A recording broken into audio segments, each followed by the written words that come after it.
And as time passes, do you know what will affect you?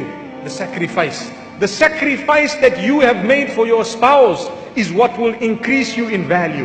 And the sacrifice that your spouse has made for you is what will increase him or her in value. So you need to sacrifice. What did I sacrifice? Not just my wealth, not just my time, but my kindness. Meaning I need to be kind, my heart. I need to say good words. And I'm encouraging even the older people to go and try it out. It works. The other day I was talking to one person roughly my age, and we were saying, you know, our fathers, I don't think our fathers told our mothers, I love you even once, but they loved each other tremendously more than we who say, I love you 20 times a day. But I tell you what, if your parents are still alive, I hope they're listening. Try it out. Go and say, I love you. And that's not how you say it. You don't just go and say, I love you, and then you walk out. No, there is a way. Like I said, there is tajweed for everything. Subhanallah. I love you. Subhanallah. That holds much more weight than I love you. Tajweed, you know, say it correctly, properly, mashallah. That's your spouse. You can say it how you want. You can flick your eyes and blink them and do whatever you want. That's your spouse. Come on.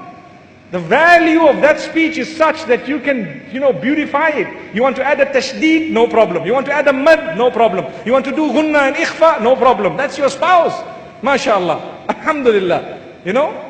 You want to sing a song for them? Why not? Say, look my darling, I prepared a song for you. I love you. Allahuakbar.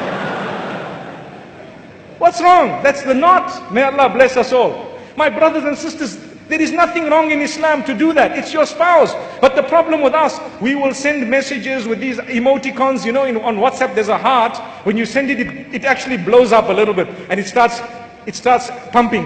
Have you seen it? MashaAllah, I heard quite a lot of yeses. I hope you're sending them to the right people, my brothers and sisters. I hope you are, really. It's a beautiful heart. But how many times do you send it to your spouse? I don't think your spouse will become upset by you sending it, even on auto send. Every 10 minutes a heart goes out. I don't think they would become upset. You know why? There is no auto send on WhatsApp. It has to have been you.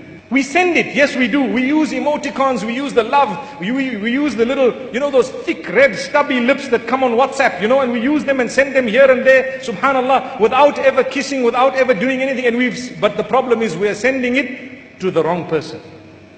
We are sending it to someone, and that sending has been encouraged by shaitan. I'm not saying the person is bad, nor am I saying you are bad, but shaitan is very bad. So shaitan says, no, your wife, come on, you don't need. Wallahi, you get to work, phone your wife. Hey, listen darling, I'm at work. Everything is okay, mashallah. The sandwiches you made are really, really great. Make sure she did put sandwiches in there, mashallah. Otherwise you're in trouble. She will tell you that, hey, where did these sandwiches come from? I didn't put them. But give her the call. Tell her, mashallah, when you eat, say, mashallah, the food was excellent. It was very good. Mashallah, we thank Allah and I thank you for the effort. This is how it works. Your husband comes back, he comes home, he buys you something, he does something for you. Thank him. Say, oh, I really appreciate it. Count the favors of the husband. Do you know one of the sins of women that are made mention of by Muhammad sallallahu alaihi wasallam is that sometimes they do not appreciate what's done for them. They're quick to forget. But the same applies to men. We are quick to forget what the women do for us as well. And we treat them as though, you know what, by the way,